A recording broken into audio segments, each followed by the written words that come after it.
Hey there, and welcome to part 4 of this 16-part mini-series on healing CFS, Fibro, chronic inflammatory response syndrome, mast cell activation syndromes, and more with a trauma-informed approach. As a quick review of what's been covered in this series so far, some key points I've discussed include how chronic disease, regardless of the diagnosis or label, unfolds as a result of the perfect storm of stressors that knocks the body, mind, and spirit so far out of balance that they can't find their way back. How trauma of all kinds often triggers nervous system dysregulation and stress maladaptation. Why nervous system regulation is such a critical component of recovery, yet it's too often overlooked and underaddressed. And how mindset, the circadian clock, and sleep are foundational components to recovery, yet they too are often overlooked and underaddressed. And having just reviewed, I wonder if by now you've begun to recognize why a trauma-informed transformational coaching approach is so critical to helping people recover from chronic health issues. It's now time to take a closer look at nervous system regulation, which is the 4th and largest module in the full Wellness Coach training program. Most of the participants in this program report that this was their favorite, most eye-opening module of all, and that this module alone was worth the price of the program. This said, let's get to know the nervous system better and discuss some strategies for helping to bring it back to a state of balance, shall we? Okay.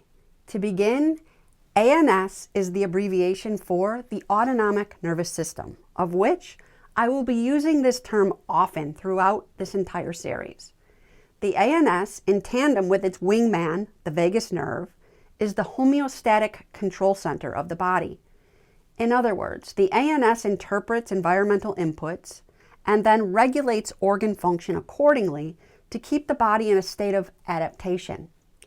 Environmental inputs include those coming from both inside and outside the body. Examples of inputs coming from inside the body include the climate inside of the digestive tract, mineral and nutrient levels, and our mental and emotional states of being. Examples of inputs coming from outside the body include exercise, interactions with other people, daily routine, environmental toxin exposures, and more. For an analogy of the role that the ANS plays in keeping us in balance, think of a sailboat captain receiving warning of an upcoming storm and making appropriate adjustments to the rudder, the sail, and the course to ensure that the boat stays upright and afloat amidst the oncoming storm. Without making these proper adjustments, the sailboat runs a high risk of tipping and sinking. We can apply the same analogy to human health.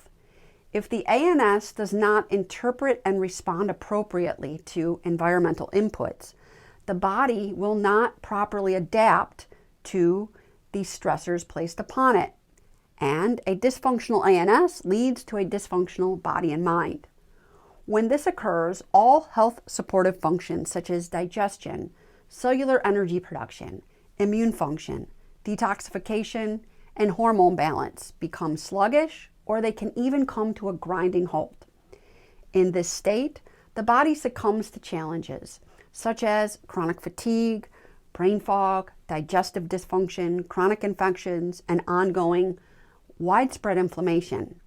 But what causes the ANS to become dysfunctional in the first place? Well, the ANS gets thrown out of whack when the level of physical, lifestyle, environmental, biochemical, emotional, mental, and or spiritual stress placed upon it exceeds its ability to adapt. And we are all continuously being bombarded by an exponentially growing list of nervous system insults. Let's take a closer look at what I mean by this.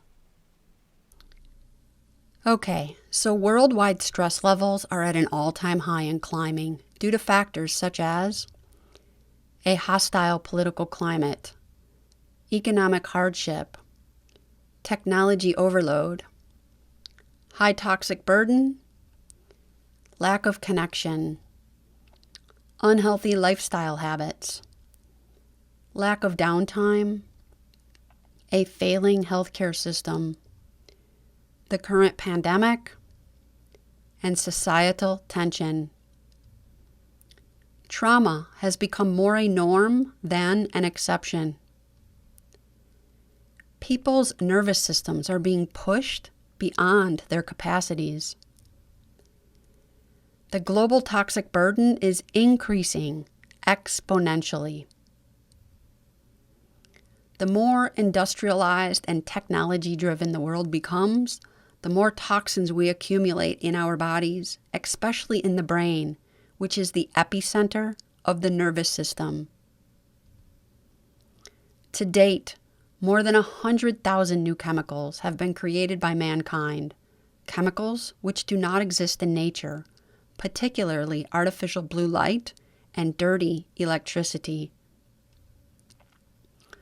Artificial blue light, dirty electricity, and constant stimulation coming from all the technology that we've all come to love and depend on is particularly toxic to our nervous systems.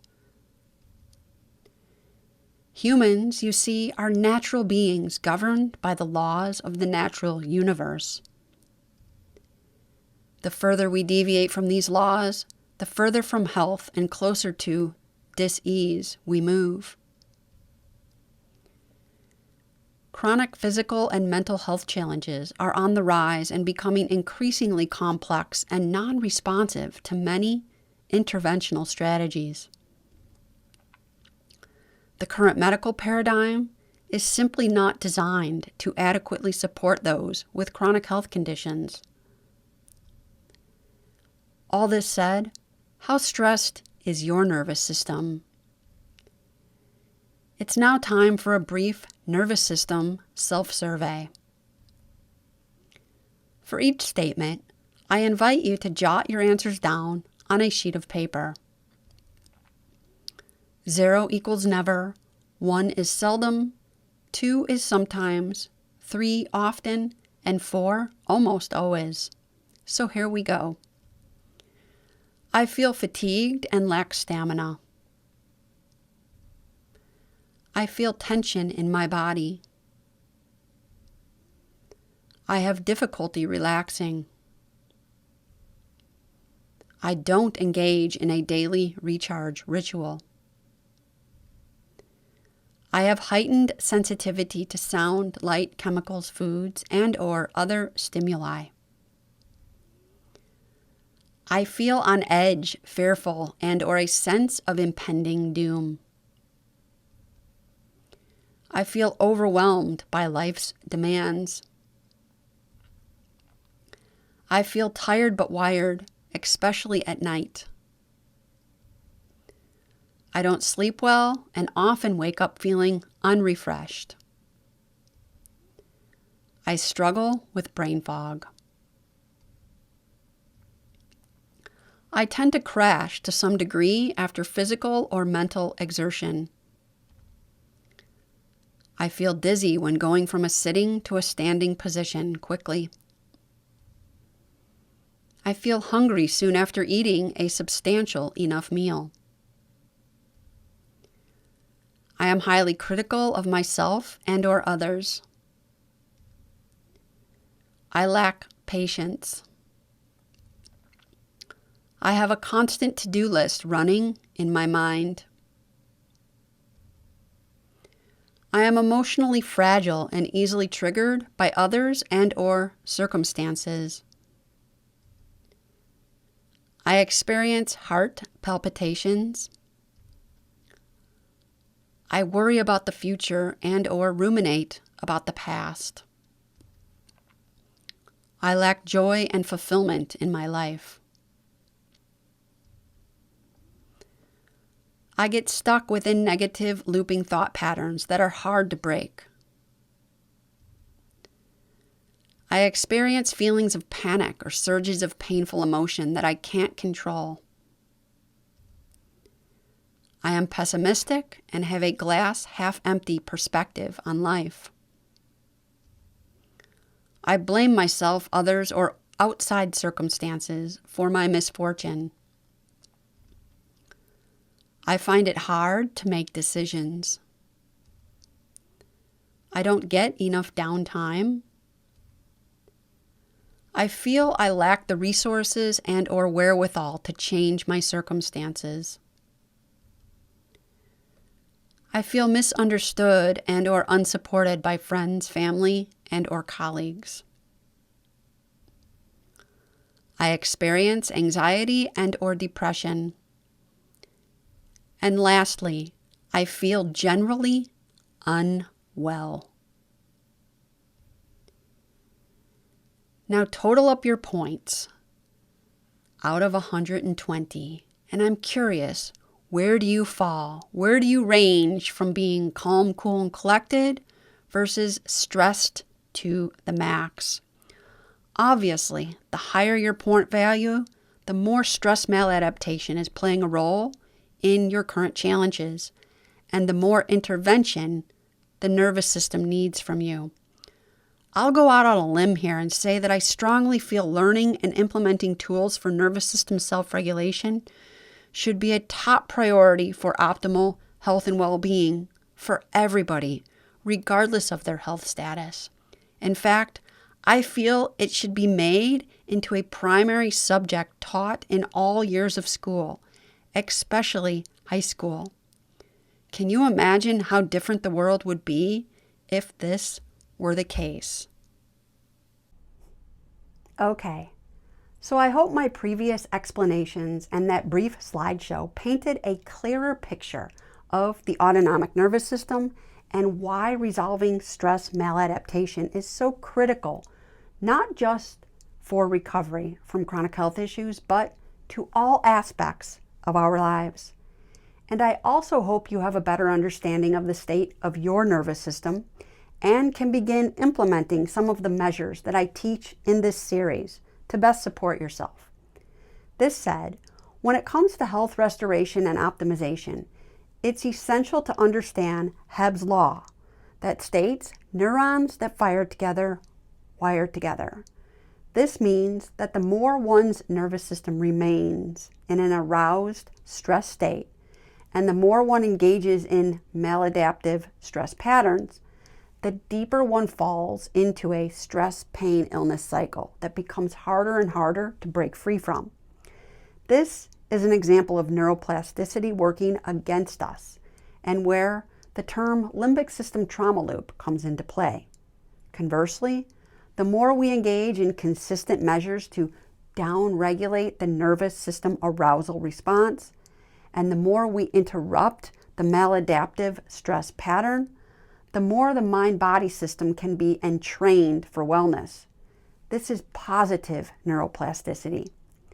It's now time to answer the question, but how exactly does one break a maladaptive stress cycle and reset the nervous system? While I would love to provide you with all you need to know about this, it is a vast topic to cover, and therefore, it will not be feasible to cover all the details in this video. Please know, however, that I offer many additional free resources around this within my Instagram account, my Tuesday Tidbit blog, my regular Friday blog, and I teach it thoroughly in the Wellness Code training program. This said, my experiences have taught me that two primary things need to happen in order to reset the nervous system and rewire the brain for wellness. And they are, number one, remove as many stressors as possible. Number two, rewire the brain for wellness. And the way I see it, there are 5 primary steps involved in accomplishing these two tasks.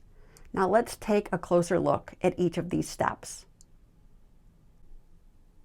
Step 1, which goes along with what I taught in the last video of this series, which was all about shutting off the chronic cell danger response switch, is to identify and remove as many stressors as possible within the following categories. Number 1, lifestyle such as diet, sleep, hydration, movement, breathing patterns, daily habits, etc. Environmental factors such as air quality, clutter, toxin-free homes and workplaces, and more. Physiological stressors such as chronic infections and toxins such as molds and metals. It also means, however, addressing secondary issues that can serve as major triggers to ANS dysfunction, which I feel there are 5 primary secondary issues that include blood sugar dysregulation, lack of restorative sleep, poor hydration, improper breathing patterns, and gut dysfunction. Each of these could be a chorus on their own, and so I cannot go into them now, but they are indeed discussed at various points in this series. Next, we have biomechanical stressors such as spinal misalignments and soft tissue inflammation. And lastly, we have psychological stressors, which include mental and emotional states of mind, daily emotional triggers, relationships, etc. And when it comes to these 5 categories, it's important to know that they're all interconnected. None of them can be ignored or emphasized over the other. Step number 2 is to implement passive supports for nervous system regulation. So what do I mean by this? Passive supports are interventions that don't require a person to put forth much thought or energy into the process, if any at all.